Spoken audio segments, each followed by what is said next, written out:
Greetings, this is John Pratt for History in the 812.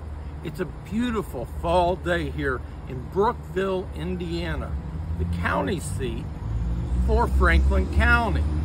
Now guess what? It's 2024. It's a presidential election year. Yes, and for the first 133 years of this country, women did not have the right to vote. It took the hard work of suffragettes like Ida Husted Harper from Franklin County. Let me tell you her story. She was born February 18th, 1851 in Fairfield. Yeah, that's the same Fairfield. If you're not familiar, where is it now? At the bottom of Brookville Lake. It had to be the whole community displaced when they put in the dam in the lake. At the age of 10, they moved to Muncie, where she graduated from high school, on to IU, became an educator and a principal at Peru. It is here that she met and married Thomas Harper. They moved to Terre Haute. Well, the marriage didn't last that long, but they did have a wonderful daughter by the name of Winifred. And while they were still married, Thomas Harper introduced her to some important people like Eugene V. Debs.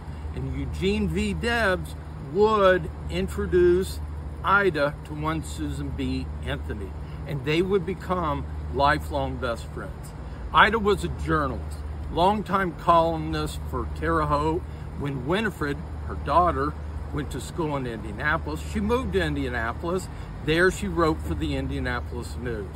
When Winifred went to college at Stanford, she went with her, and there she continued her work on writing for newspapers in support of suffrage, the women's right to vote.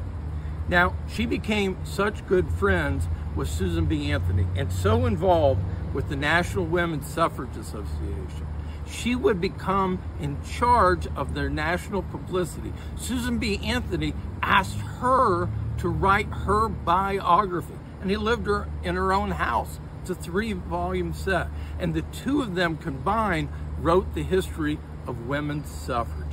In 1916, Ida moved to Washington, D.C., and therein the suffragettes put the final steps towards passage of the 19th Amendment that was approved in 1920. All you got to do is Google a picture, her, Susan B. Anthony, Elizabeth Cady Stanton, and one, Ida Husted Harper, from beautiful Franklin County, Indiana. This has been John Pratt for History in the 812. And remember, every day of your life is a page of your history.